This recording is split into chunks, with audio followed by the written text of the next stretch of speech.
The Sox were involved in the greatest pennant race in history, and carrying a share of that load was 22-year-old right fielder Tony Conigliaro from Swampscott, Massachusetts. Tony had made the hometown team at the tender age of 19 and had homered in his first Fenway at-bat. In 1965, at the age of 20, Tony had led the American League in home runs.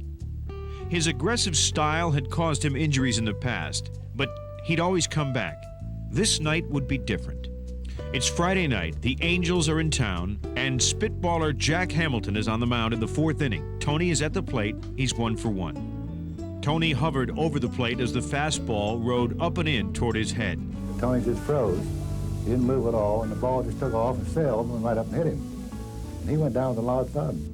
Some people in the park thought the ball had hit his helmet, but Tony's teammates knew better from the awful sound they'd heard. Something I'll never forget. The only thing I can compare is maybe if somebody had a melon and just threw it on the floor and you'd hear the squash. You could tell that it wasn't a thick, that it wasn't like a glancing blow or something. You could tell that it had full impact on full meat. But it wasn't like muscle that would absorb the sound of the baseball hitting the body. There was bone there, and that's something that's entirely different. As the crowd booed Jack Hamilton, Tony was taken off the field on a stretcher. The ball had hit him on the upper cheekbone, fracturing that bone just below the eye socket.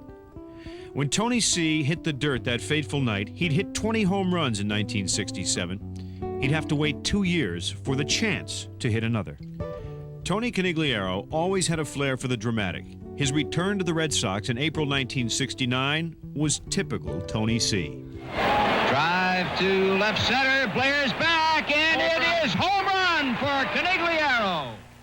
Oh, boy, what a story. What a story here. And look at him.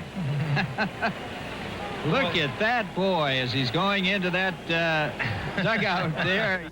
Tony would have 2 great seasons after his miraculous comeback, but deteriorating eyesight would end his career for good in 1975, leaving us to wonder about the Tony that might have been.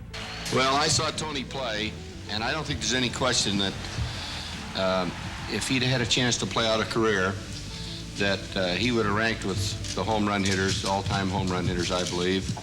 He had a natural pull stroke and hit the ball in the air, which is a pretty great gift to have as far as hitting a baseball is concerned. I was on my way to hitting a lot of home runs, and I sometimes think, well, maybe I could hit as many home runs as Babe Ruth. It did enter my mind.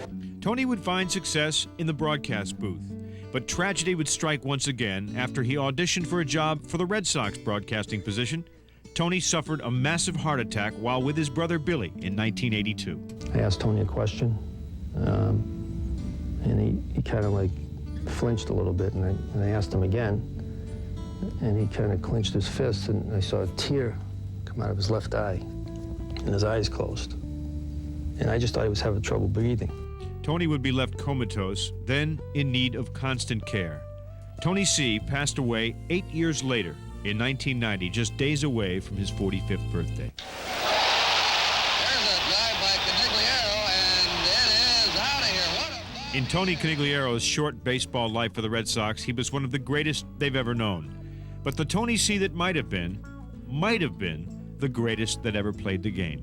This is Mike Adams, New England Cable News.